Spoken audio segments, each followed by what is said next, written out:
Bonjour tout le monde. On va parler violence aujourd'hui et glorification de la violence.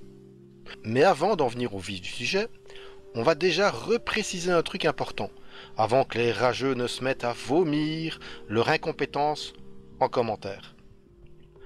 Voici la seule violence légitime que peut utiliser un citoyen. La légitime défense. Comme titre, on peut difficilement faire plus simple. La légitime défense, conditions strictes. Ce sont les articles 416 et 417 du Code pénal qui traitent de la légitime défense. Article 416 du Code pénal. Il n'y a ni crime ni délit lorsque l'homicide, les blessures et les coups étaient commandés par la nécessité actuelle de la légitime défense de soi-même ou d'autrui. Notons que pour qu'il y ait légitime défense, il faut craindre une agression contre soi-même ou autrui. On ne peut jamais invoquer la légitime défense pour la défense de biens.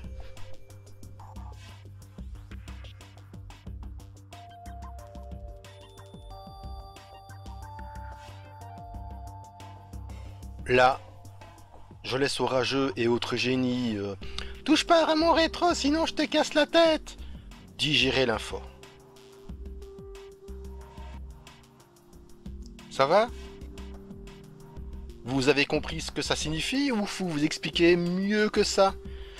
Perso, je vois pas comment être plus clair.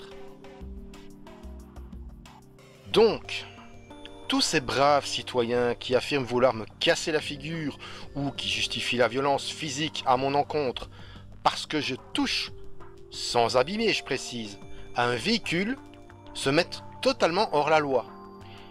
Quand bien même j'abîmerais le véhicule, ils n'ont pas le droit de me violenter.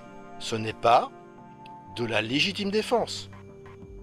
Et encore une fois, je le rappelle, je n'abîme jamais les véhicules. Et venez pas me prétexter, oui, les graffitis que t'as fait, ben oui, c'était des graffitis, il n'y avait aucune dégradation, c'était graffiti, ça s'enlève avec de l'eau, un chiffon humide. Il n'y avait pas de dégradation. Ok? Moi, par contre, lorsque des individus sont menaçants, je peux légitimement les repousser lorsqu'ils s'approchent de moi de façon menaçante.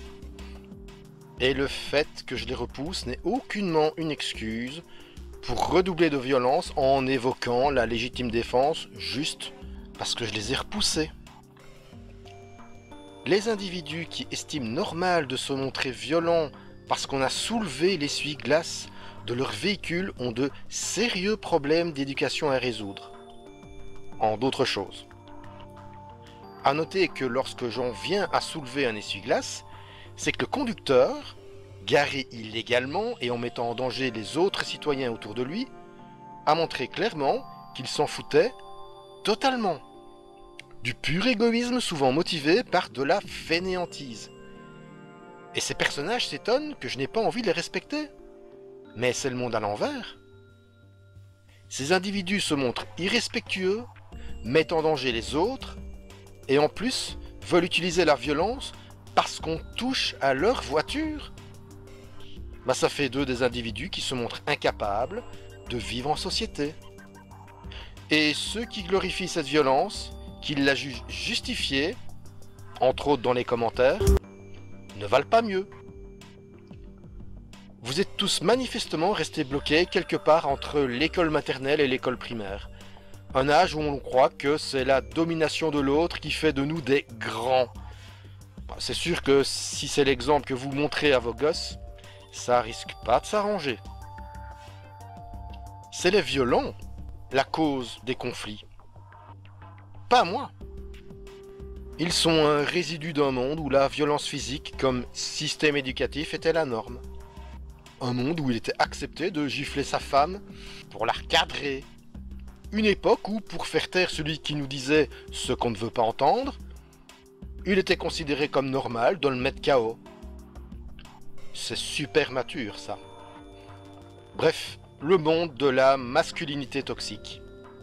Un monde qui n'a clairement pas sa place dans le monde actuel, et encore moins dans celui à venir. En glorifiant ce genre de violence, vous ne faites que montrer, fièrement en plus, que vous êtes resté bloqué à l'âge mental du « tais-toi ou je te frappe ». C'est bien sûr plus facile et commode de me rendre responsable de votre violence, de dire que je l'ai provoquée.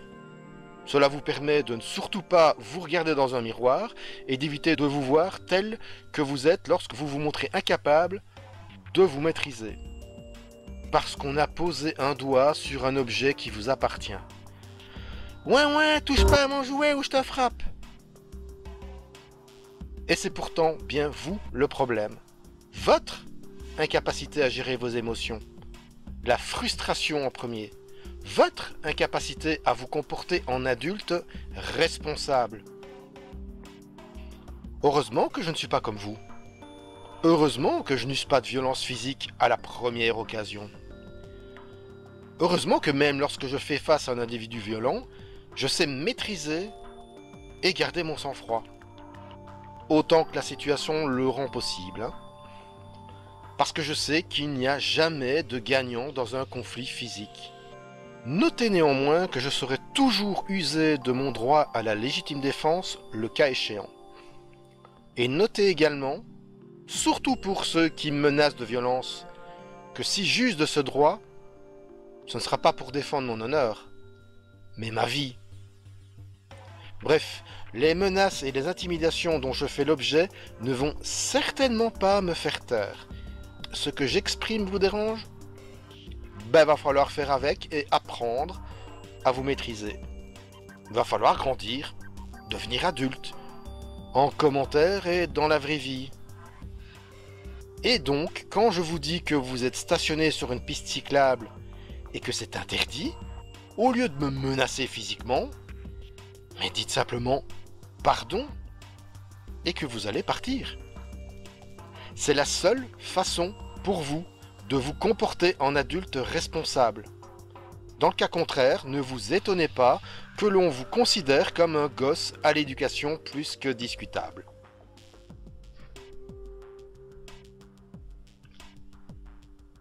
Allez, bonne route tout le monde!